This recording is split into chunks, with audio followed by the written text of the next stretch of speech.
दोस्तों, जब भी कोई हिंसा होती है तो कुछ लोग, खास करके अनुराग भदौरिया जैसे लोग, अक्सर कुछ लोगों को बचाने के लिए डिबेट में आ जाते हैं। लेकिन आज उनका सामना दो दिग्गजों से हुआ था। एक तरफ बीजेपी के प्रवक्ता डॉक्टर अजय आलोक और एक तरफ रिजवान अहमद साहब थे। और आज के डिबेट में इन दोनों ने होके आज इस अनुराग भदौरिया को अच्छा सबक सिखाया था।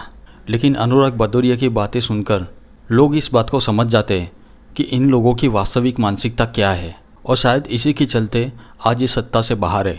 तो चलिए देखते हैं कि कैसे डॉक्टर अजय आलोक और रिजवान अहमद साहब ने इसकी अगले लेवल की कुटाई की थी। वीडियो पूरा देखने के बाद अपना ओपिनियन कमेंट में ज़रूर लिखें। चलो भाई देख। अजय आलोक जी, वहां क्या कहा जा रहा है कि व्हाट्सएप पर आया था, किसी भी इंसान ने वहां देखा नहीं था अपनी आंखों से कि आयत वाली चादर जलाई गई। ये किसका प्रयोग? सरकार किसकी है? अगर अफवाहें फैलाई जा रही हैं, वहाँ एलआईयू क्या काम कर रही है? लोग तेरे को बताते थे। जी सबसे पहली बात ये पूरी की पूरी सुनियोजित साजिश थी। अब कमलाकर जी को बोले चुप रहे, नहीं आगे ना पीछे पका, क्या क्या बोलने लगते हैं। इनको पता ही नहीं है कोई चीज। रिफाइनरी की जमीन सबसे पहले गुजरात में कांग्रेस सरकार नहीं दी थी। खैर इनसे क्या बात करना है, इनको कुछ उनका सब कांग्रेस। कमलाकर जी, अब सुन लीजिए ना, अजय आलोक जी का समय है बोलने का। बाकी सेंटर डाउन कर रही हूँ। अजय आलोक, अब ये मजा आएगा ना भिड़ो। ये नागपुर की घटना बिल्कुल एक सुनियोजित घटना है। हम लोग पहले भी इस पे डिबेट कर चुके हैं नविका जी। 2024 4 जून के बाद ये देश में प्रायोजित चल रहा है। अराजकता फैलानी है, और अराजकता फैलाने वाली ये मानसिकता औरंगजेब की है। आप याद कीजिए कितने ट्रेनों को डिरेल करने की कोशिश की गई थी पटरी पर रख के। यही नहीं, अभी और सुनिए। कोई मतलब है इसमें?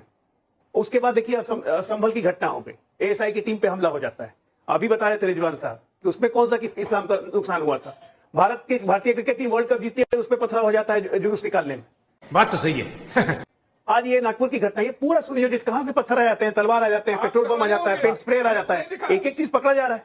यही तो घटना है। उसके बाद ये लोग इनको उसके ढकने वाले लोग कहेंगे ये गंगा जमुनी तहजीब को बिगाड़ने वाले लोग हैं। नाजी मेरा को बंद कीजिएगा तो कहेंगे गंगा जमुना तहजीब। अरे कहां थी गंगा जमुना तहजीब? कभी नहीं थी इस देश में गंगा जमुनी तहजीब। पार्टीशन हुआ, हिंदुओं को मार दिया। आपने नाविका जी बहुत अच्छा काम किया। इस देश का पार्टीशन हुआ, फाइनल डे एक्शन का कॉल दिया गया, 10 लाख हिंदुओं को मारा गया। कौन सी गंगा जमुनी तहजीब? गांधी का देश है। एक करके कमलाकर त्रिपाठी जी एक एक करके आपके साथी, जो कभी साथी होते हैं कभी नहीं होते हैं, वो वाले साथी बोलना चाहते हैं। अनुराग भदौरिया, नाविका जी आपने बहुत अच्छा काम किया। आपने भारतीय जनता पार्टी की सरकार की जो महाराष्ट्र में पोल खोल के रख दी। बोलने दे। व्हाट्सएप पे मैसेज चल रहे हैं, सरकार को नहीं पता है, एलआई डिपार्टमेंट को नहीं पता, पुलिस के इंटेलिजेंस डिपार्टमेंट को नहीं पता, खुफिया विभाग को नहीं पता, मैसेज भी चल रहे हैं, और इनके हिसाब से तलवार और पता नहीं क्या क्या आगे है, और पुलिस को पता ही नहीं है। तो पुलिस सिस्टम वहां किस लिए बता दीजिए जरा। तो इसके मतलब आपका पुलिस सिस्टम फेल हो रहा है ना, आपकी कानून व्यवस्था फेल हो रही है ना। 3 घंटे का समय मिला था, 3 घंटे का समय मिला था, तभी रोक लिया गया। एक मिनट रुकिए। देश की आंतरिक सुरक्षा के लिए पुलिस होती है, और पुलिस अपनी जिम्मेदारी से नहीं भाग सकती। लोग तेरे को बताते थे। मैं कहता हूँ इस तरह के व्हाट्सएप मैसेज चलते रहे, लोगों को पता चल गया, पुलिस को नहीं पता चला। इसके मतलब आप नहीं सुन जो घटना है, तो मतलब हिंदू चलती रही और आप इंतजार कर रहे थे कि घटना हो जाएगी, उसके बाद हम चर्चा करेंगे, उस पर विपक्ष के आरोप लगाएंगे। आप इंतजार कर रहे थे। कमाल है, वहाँ पुलिस की महिला पर बदसलूकी हो रही है, उस पर एक नहीं, उस पर आप एक वाक्य नहीं बोलेंगे, आप उस पर एक वाक्य नहीं बोलेंगे। देश के अंदर में समझ रहे हो आप? इस देश के अंदर में जो नफरत फैलाने की बात करेगा, चाहे केतकी सिंह इनकी विधायक रही हो जिन्होंने कहा है कि एक वार्ड अलग कर देना चाहिए हॉस्पिटल में, चाहे रघुराज सिंह रहे जो त्रिपाल ढाकने की बात कर रहे थे, चाहे इनके जो निशान रहे हो, जो भी इस देश के अंदर में चाहे तो फिर नागपुर में नफरत कौन फैला रहा था? रिजवान भाई, नागपुर में नहीं, मैं कितनी देर सुनूंगी। रिजवान साहब, नागपुर में नफरत कौन फैला रहा था जहां 34 पुलिसकर्मी? समाज में कोई एक्सेप्ट नहीं करेगा, लेकिन भारतीय जनता पार्टी इसके नाम पर राजनीति करती है। चिंता की बात, आप कार्रवाई कीजिए ना। यही नहीं, अभी और सुनिए। कौन आपको रोकता है? मैं पूछना चाहती हूँ रिजवान भाई, नफरत कौन फैला रहा था? वो लोग जो औरंगजेब का महिमा मंडन कर रहे थे और महिलाओं को वहां पर टारगेट कर रहे थे, पुलिस कर्मियों को टारगेट कर रहे थे। कौन है इसके लिए? खालिद अनवर जेडीयू के। अनुराग भदौरिया जी, आप बोलते रहिए, आपकी आवाज नहीं जाएगी टेलीविजन पर। रिजवान साहब, नाविका जी देखिए स्टोरी क्या है। स्टोरी ये है कि ये बात पहले भी पता थी कि कोई कलमे की चादर नहीं जलाई गई है, लेकिन पेट में दर्द था। औरंगजेब के जो पुतले जलाए गए और उसके खिलाफ जो नारेबाजी हुई, ये है बिहाइंड द सीन। समझ रहे हो? समझ रहे हो आप? अब आप औरंगजेब को लेकर तो पत्थर और तलवार नहीं चला सकते थे, तो आपको कोई बहाना चाहिए था। बहाना बनाया इस्लाम को और कुरान शरीफ की आयत को, और 3 घंटे बाद औरंगजेब का जो गुस्सा था वो इस्लाम के नाम पर उसकी पर्ची फाड़कर पूरे क्षेत्र में आजड़ी मचा दी और राइटिंग कर दी। पहली चीज। एक बात अनुराग भदौरिया बिल्कुल सही कह रहे हैं, जब पुलिस महिला के पास कोई आदमी इतना करीब आ जाए कि कुल्हाड़ी उसके हाथ में मार दे, तो 10 गज के अंदर हवाई फायर होना चाहिए था। बात तो सही है। और पास आने के बाद उस आदमी के सीने में 4 गोलियां गरम डाल देनी चाहिए थी।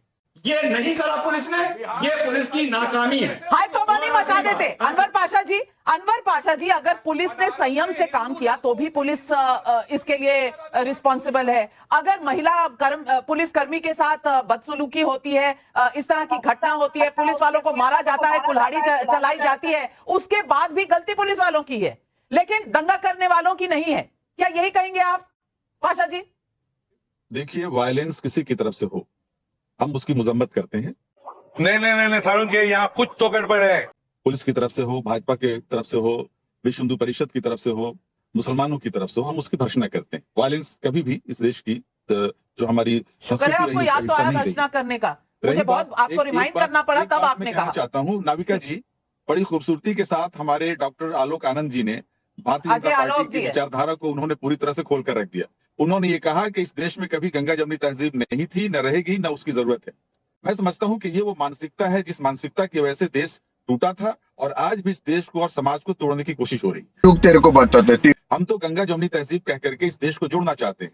इस देश की पहचान गॉड से नहीं है, इस देश की पहचान औरंगजेब नहीं है। नहीं, इस देश की पहचान गंगा जमुनी तहजीब को नाजी मेले को महाकुंभ के साथ मिलाकर ही आपकी गंगा जमुनी तहजीब चलती है। क्यों अजय आलोक की? ये सही है? अम्बेडकर साहब है, ये इस देश की पहचान है। नहीं, पहचान अनवर पाशा जी को याद दिला देना चाहता हूँ कि मैं बिहार का ही हूँ। मानसिकता है। भागलपुर दंगों में मुसलमानों को सबसे ज्यादा कत्लेआम करने वाला कामेश्वर यादव को लालू यादव बगल में गोद में बैठाते हैं, तो वो गंगा जमुनी तहजीब हो गई है ना। दलितों को नरसंहार करने के लिए मुसलमानों को इस्तेमाल करते हैं, तो वो गंगा जमुनी तहजीब हो गई है ना। क्या बात है सर, क्या बात है सर। अनवर जी क्या बात करते हैं यार आप लोग? इस औरंगजेब के लिए आपके सीने में इतना दर्द हो रहा है, 25 लाख हिंदुओं को मार दिया। क्यों लेते हैं अबू आजमी? मैं तो सीधा कहता हूं कि हम तो हमेशा कहते हैं कि औरंगजेब महान नहीं था, सभी कह रहे हैं। अबू आजमी ने बोला और अपने शब्द वापस ले, लेकिन खादिन अनवर जेडीयू के विधायक है, ना उन्होंने शब्द वापस लिए, ना इन्होंने समर्थन वापस लिया। क्या इनसे पूछना चाहता हूं, क्या नीतीश जी ने कुछ बोला इसके बारे में? नहीं बोला, क्योंकि इनको सत्ता चलानी है, ये भी कुछ नहीं बोलने डर के मारे। तेरे को बता देती। क्या वापस ली? मैं बता देती हूँ। अबू आजमी ने कहा अगर किसी को ठेस पहुंची हो तो मैं ऐसी बात नहीं करता। ये नाजी मेला से तो अच्छा है कि एपीजे अब्दुल कलाम का मेला हो जाए। नेजा मेला की जगह कलाम मेला होना चाहिए। क्यों राजभर जी? तो ये लोग जो औरंगजेब को अपना आदर्श मान रहे हैं, ये तो बात उनको सोचनी चाहिए कि बीर अब्दुल हामिद के नाम पर भी मेला हो सकता है। लेकिन हमारे जो संस्कृति है, जो हमारी विरासत है, जो हमारे धरोहर रहे हैं, उन धरोहरों को जिन लोगों ने मिटाया, अगर धरोहर को बचाने वाले सामने आए तो बचाने वाले लोग जो ये योद्धा रहे हैं, जिनके इतिहास रहे हैं कि हमने वीरता दिखाई है, हमने इस देश को बचाया है और विदेशी लुटेरों को हमने नेस्तनाबूद करने का काम किया। यही नहीं, अभी और सुनिए। तो जिन लुटेरों के साथ जो लोग हैं वो तो देशद्रोही हैं। आप देशद्रोहियों के साथ खड़े हो रहे हैं। सालार गाजी की कब्र के साथ क्या होना चाहिए? नहीं, आज बता दीजिए सालार गाजी की कब्र के साथ क्या होना चाहिए? खड़े हो जाएंगे। उनको वहां से हटा करके वहां महाराजा सुहेलदेव राजभर का भव्य मूर्ति बना करके, भव्य मंदिर बना करके वहां पूजा होना चाहिए, अर्चना होना चाहिए। जबकि वहां का पुराना गंगा जमुनी तहजीब तो फिर इसे कहते हैं। मैं तो कह रहा हूँ ना, भारतीय जनता पार्टी के साथ दिक्कत यह है कि हम बार इस बात को 1857 से लेके 1947 में भारतीय जब देश आजाद हुआ, आजादी में मैं पूछना चाहता हूं इनका आंदोलन में क्या भाग था आरएसएस का और भारतीय जनता पार्टी का? पहले ये बताएं, क्योंकि इसके बारे में बात नहीं कर रहे हैं। 1942 में भारत छोड़ो आंदोलन में इन्होंने स्वयं सिंह संघ ने उसमें भाग लेने से मना किया था। क्यों मना किया था? देश आजाद हो गया, आजाद होने के बाद आप मजा आया। अच्छा तो दोस्तों, मुझे आशा है कि वीडियो आपको पसंद आया होगा, और अगर वीडियो पसंद आया हो तो वीडियो को लाइक और चैनल को सब्सक्राइब जरूर कर ले, और इस विषय पर अपनी राय कमेंट में ज़रूर लिखें।